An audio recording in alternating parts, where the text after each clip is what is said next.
우리 함께 찬송하겠습니다. 찬송가 543장입니다. 어려운 일 당할 때 우리 함께 찬송하겠습니다. 어려운 일 당할 때 나의 믿음 적으나 의지하는데 주를 더욱 의지합니다. 세월 지나갈수록 의지할 것뿐일세. 무슨 일을 당해도 예수 의지합니다. 성령께서 내 마음 밝히 비춰주시니 인도하심 따라서 주만 의지합니다. 세월 지나갈수록 의지할 것뿐일세. 무슨 일을 당해도 예수 의지합니다. 밝을 때의 노래와 어둘 때의 기도로 위태할 때 도움을 주께 간구합니다. 세월 지나갈수록 의지할 것뿐일세. 무슨 일을 당해도 예수 의지합니다. 생명 있을 동안에 예수 의지합니다. 천국 올라가도록 의지할 것뿐일세.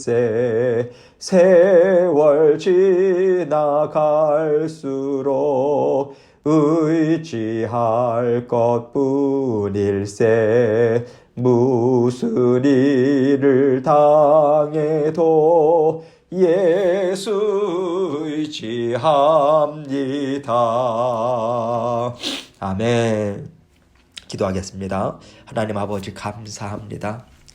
오늘도 사랑하는 모든 성도님들 삶을 지키시고 인도하시고 일거수일투족 살펴주셔서 주님의 자녀로서 힘있게 살아갈 수 있도록 아버지 하나님께서 도와주실 것을 믿고 감사드립니다. 어떤 상황에서도 아버지 하나님의 말씀 꼭 붙들고 성령님만을 의지하며 아버지 하나님께서 주시는 지혜와 명철 사모하는 마음으로 날마다 주님 앞에 자족하는 삶 살아갈 수 있도록 아버지 하나님께서 영육간의 강건함으로 함께하여 주옵소서. 오늘도 말씀을 통해서 저희가 붙잡아야 할 하나님의 음성 듣기를 원합니다. 아버지 말씀을 통해서 우리 각자에게 들려주시는 음성 듣게 하시고 오늘도 주님과 감사함으로 기쁨으로 살아가는 하루의 삶이 될 수 있도록 은혜 베풀어 주옵소서. 예수님 이름으로 기도합니다. 아멘. 갑자기 코가 막혀서요. 좀 답답한 소리가 나도 이해해 주시고 들어주시면 감사하겠습니다. 하나님 말씀 빌립보서 1장 3절로 6절입니다. 빌립보서 1장 3절로 6절 말씀 제가 읽습니다. 내가 너희를 생각할 때마다 나의 하나님께 감사하며 간구할 때마다 너희 무리를 위하여 기쁨으로 항상 간구함은 너희가 첫날부터 이제까지 복음을 위한 일에 참여하고 있기 때문이라.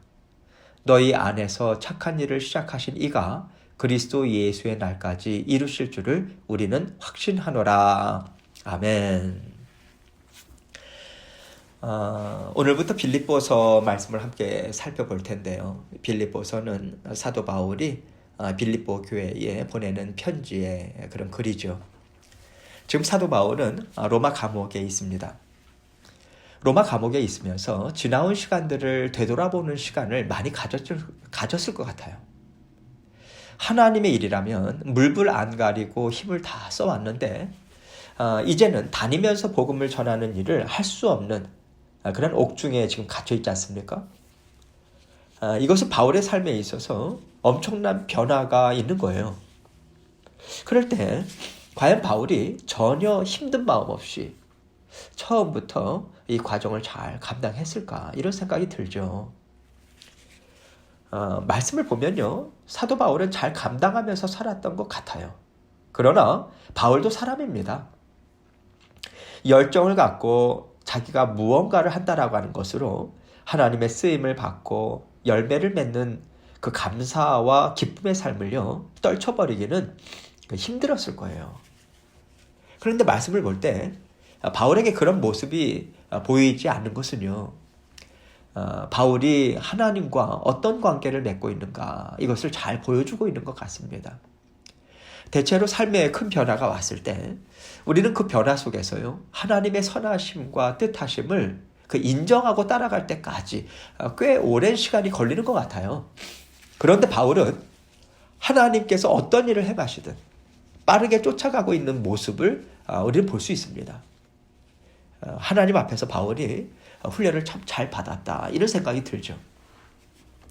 바울이 원래 충성된 사람이라고 생각할 수도 있겠습니다. 그러나 하나님의 인도하심에 순종함으로 빨리 따라갈 수 있는 것은요, 죄와 사망 권세 가운데 태어난 사람들에게는 결코 사실 있을 수 없는 일이 아니겠습니까? 자연스러운 그런 일이 아니에요. 성령의 역사와 더불어서 하나님께서 내 자아를 쳐서 복종시키시는 역사, 우리의 자아를 깨뜨리시는 그 역사가 있지 않고서는요 그러한 모습이 나타날 수가 없는 거거든요. 바울이 하나님의 일을 감당하면서 참 숱한 세월 동안 얼마나 많은 핍박과 고난과 억울함을 당했겠습니까?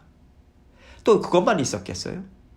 바울의 죄성도 많이 드러나지 않았겠습니까? 사람에겐 다 죄성이 있잖아요. 바울도요 외적인 고난, 또 자신 안에서의 그런 연약함 이런 것들과 많이 부딪혔을 거예요. 그러면서 깨닫고 그러면서 또 다듬어지고요. 이렇게 바울은 하나님이 기뻐하시는 아름다운 그릇으로 계속해서 자라났다라고 하는 것을 우리는 생각할 수 있는 거죠. 험난한 세월을 정말 활동적으로 살아왔던 바울이 이제는 한정된 공간 안에서 하나님의 새로운 인도하심 가운데 지금 살아가고 있는 모습을 생각할 때요, 바울이 감옥 안에 갇혀 있어도 감사할 수 있는 이유가 무엇일까? 그것을 오늘 말씀을 통해서 우리는 깨달아 알 수 있습니다. 3절로 4절 말씀 보겠습니다. 내가 너희를 생각할 때마다 나의 하나님께 감사하며 간구할 때마다 너희 무리를 위하여 기쁨으로 항상 간구함은. 지금 바울은 빌립보 성도들을 생각하고 있는 거예요. 처음에 어떻게 빌립보를 가게 됐고 또 그곳에서 교회를 개척하게 됐고 또 어떻게 개척 멤버들을 어디에서 어떻게 만났는지, 어떤 대화를 그들과 나누었는지, 그러면서 이제 교회가 세워지고 어떤 어려움들을 이겨내면서 그들과 함께 예배 드리고 복음을 전했는가 이런 것들을 생각할 때 사도 바울의 마음에 감사가 흘러넘치는 거예요. 그래서 나와 그 일을 함께 하신 나의 하나님께 감사하다 이 얘기를 하고 있는 거죠. 복음의 열매를 맺기까지 그 험난한 여정을 하나님께서 도와주셨어요. 넉넉히 사도 바울이 감당하면서 살아올 수 있도록 은혜와 복을 베풀어 주셨습니다. 그 하나님을 생각할 때 바울의 마음에 감사가 흘러넘치는 거죠. 그래서 빌립보 성도들을 떠올리면서 하나님 앞에 중보할 때도요, 근심과 탄식이 아니라 감사와 기쁨의 마음이 충만해서 또 기대와 소망을 갖고 하나님께 중보의 기도를 그들을 위해서 올려드릴 수 있다, 이것을 고백하고 있는 거예요. 하나님께서 교회 성도들을 얼마나 아름답게 사용하실까? 바울은 기대가 됩니다. 하나님께서 자신도 그렇게 자라나게 하셨잖아요. 하나님께서 현재도 그 빌립보 교회 성도들을 아름답게 사용하고 계세요. 그러나 그들을 통해서 앞으로 하나님의 집이 얼마나 풍성해질까? 이 소망이 바울에게 생기는 거죠. 그래서 비록 감옥에 갇혀 있지만 바울이 이 소망을 가지고요, 그들을 위해서 계속해서 기쁨 가운데 중보하고 있음을 이 편지를 통해서 빌립보 성도들에게 알려주고 있는 거예요. 5절입니다. 너희가 첫날부터 이제까지 복음을 위한 일에 참여하고 있기 때문이라. 바울이 빌립보 교회 성도들을 생각할 때 가슴이 뛰고 또 기쁜 또 한 가지 이유를 말해주고 있어요. 그들이 복음을 받아들이고 또 하나님의 자녀가 된 그날부터 지금 바울이 옥에 갇혀서 아무것도 할 수 없는 처지에 있는 이 시간까지도요. 그들은 끊임없이 하나님의 신실한 자녀들로 살아가고 있는 거예요. 더군다나 하나님의 일꾼이 됐어요. 열심히 그 삶을 살아내고 있거든요. 바울이 볼 때 그들이 참 믿음직스러워요. 사랑스럽습니다. 아름다운 삶을 하나님 앞에서 살고 있다. 이 확신을 갖고 있는 거예요. 하나님께서 그 일을 해주셨으니 바울이 무엇을 더 바라겠습니까? 바울은 하나님이 하신 일에 대해서 정말 만족하고 있는 거예요. 물론 바울은요, 옥중에 갇혀 있는 것보다는 사랑하는 성도들을 빨리 만나서 함께 하나님의 일을 감당하는 것 당연히 좋겠죠. 사실 인간적으로 생각하면요, 사도 바울이 지금 감옥에 갇혀 있다라고 하는 것 자체가 참 억울한 일 아닙니까? 또 서운한 마음도 들고 뜻을 펼치지 못하고 하나님 앞에 지금 내가 쓰임받지 못하고 있다. 이렇게 좋지 않은 방향으로 생각할 수 있는 그런 상황인 거예요. 그런데 바울은요, 이것 또한 하나님이 하신 일 아닌가? 그렇다면 좋은 일 아닌가? 이 생각을 갖고요, 좋으신 하나님, 완전하신 하나님, 그 하나님 바로 나의 하나님입니다. 이 생각을 하면서 이 상황을 받아들이고 있는 것이고요. 그럴 때 바울은 하나님 앞에 감사할 수 있는 거죠. 6절입니다. 너희 안에서 착한 일을 시작하신 이가 그리스도 예수의 날까지 이루실 줄을 우리는 확신하노라. 하나님께서 기뻐하시는 일, 하나님께서 옳다고 의롭다고 인정하시는 일을 그들에게 시작하신 분이 누구냐? 바로 예수 그리스도시다. 이걸 분명하게 말하고 있어요. 또한 예수님은요, 그 일을 완성하실 때까지, 구원 여정을 마칠 때까지, 하나님의 마음이 흡족하실 때까지 끊임없이 그 일을 확장시키고 깊이 있게 만들어 가실 것이다. 지금 그 이야기를 하고 있는 것입니다. 그걸 확신하니까 나는 걱정하지 않는다. 오히려 하나님이 하실 일을 기대하고 나는 감사할 뿐이다. 이 얘기하고 있어요. 여러분, 우리가 바울을 생각할 때요, 가장 먼저 무엇이 떠오릅니까? 이방인에게 복음을 전하게 하기 위해서 부름을 받은 사역자다. 이거 먼저 생각해요.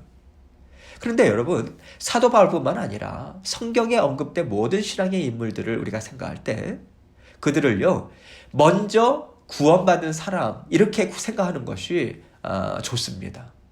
그래야만 그들에게 주시는 말씀, 그것이 바로 나에게 주시는 말씀으로 우리가 받을 수 있기 때문에 그래요. 그렇지 않고 특정한 사역자, 특정한 전도자, 그들에게 주시는 말씀이니 나와는 별로 상관이 없겠다. 이런 생각을 우리가 할 수 있는 거거든요. 우리 또한 먼저 구원받은 자녀들 아닙니까? 하나님께서 여러분과 저에게 구원을 먼저 허락하신 그 목적이 무엇일까요?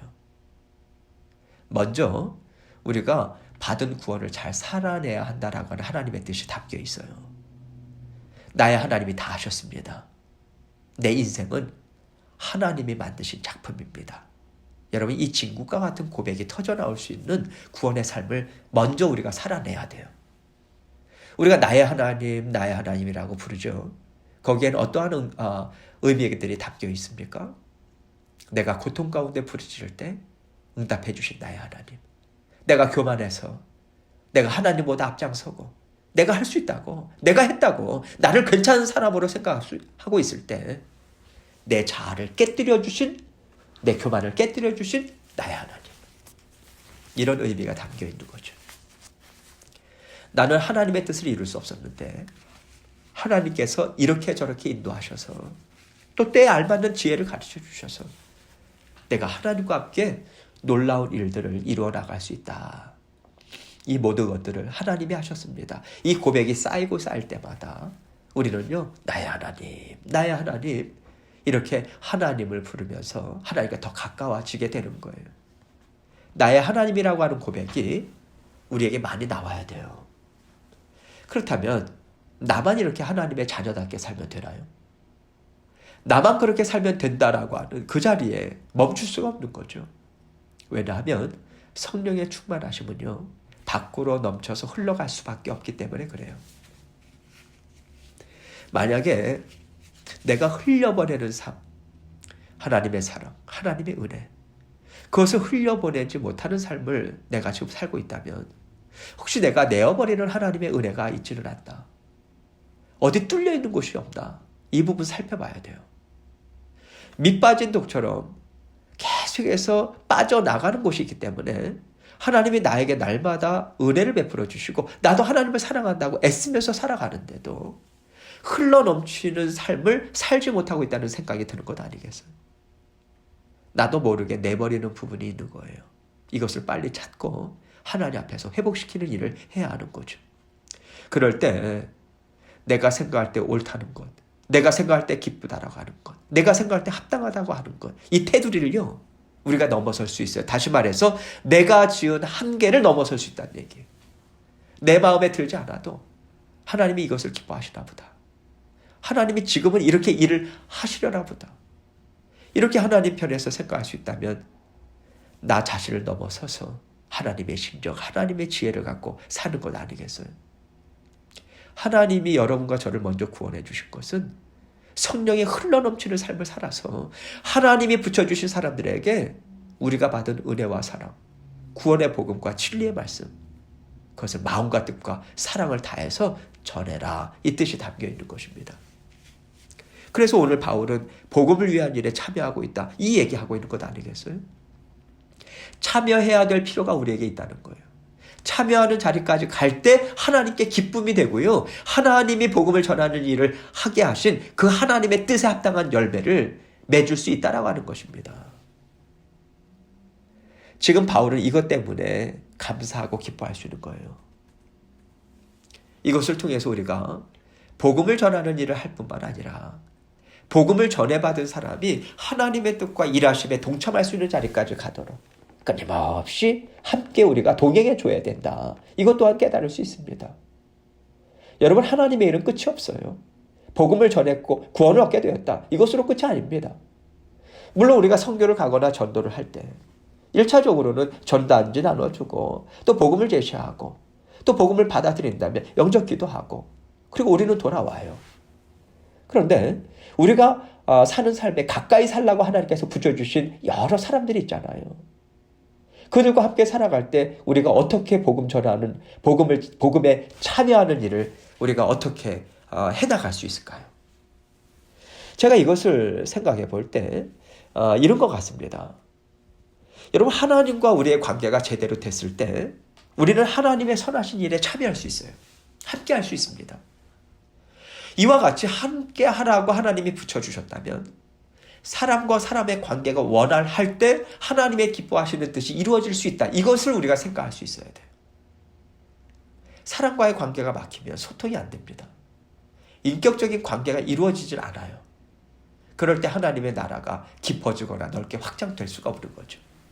그래서 하나님께서 우리에게 복음에 참여하는 일을 해라, 이 말씀을 주실 때는요, 우리는 전하는 일 뿐만 아니라 사랑을 주고받는 일에 있어서도 관계가 막히지 않도록 정말 조심해야 돼요.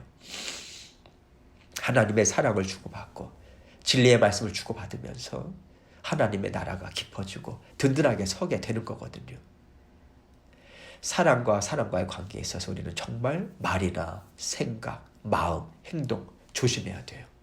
항상 염두에 두고 하나님 나라의 풍성함이 내 안에서부터 흘러넘치는가, 하나님의 사랑, 하나님의 은혜, 긍휼함, 참아줌, 모든 것들이 흘러넘치고 있는 것을 통해서 계속해서 확장되어 가고 하나님뿐만 아니라 사람과도 인격적인 주고받는 관계가 원활히 될 수 있도록 우리가 성령의 충만하심을 구하고 성령님께 우리의 마음과 생각을 온전히 내어 맡기는 일에 소홀히 하지 않아야 됩니다. 오늘도 하나님께서 함께 살라고 붙여주신 가족들과 우리는 함께 살아가요. 믿음의 지체들과도 함께 살아갑니다. 우리가 서로 진심으로 사랑하고요. 이제 예수 그리스도께서 이 땅에 오신 날 기념하는 또 크리스마스가 얼마 남지 않았지 않습니까? 기쁨으로 정말 진정으로 기뻐할 수 있도록 하나님의 은혜로 가득가득 채우시는 저와 여러분이 되시기를 주님의 이름으로 축원합니다. 함께 기도합니다. 오늘 말씀을 통해서 혹시 내 안에 하나님의 은혜가 계속해서 빠져나가는 어떤 구멍, 이런 것들이 있지 않나 먼저 살펴보고 나는 정말 하나님이 주시는 은혜 그 사랑으로 충만한가 하나님께 간구하고 또 여러 가지 기도 제목들 가지고 하나님께 나아가도록 하겠습니다. 기도하시겠습니다.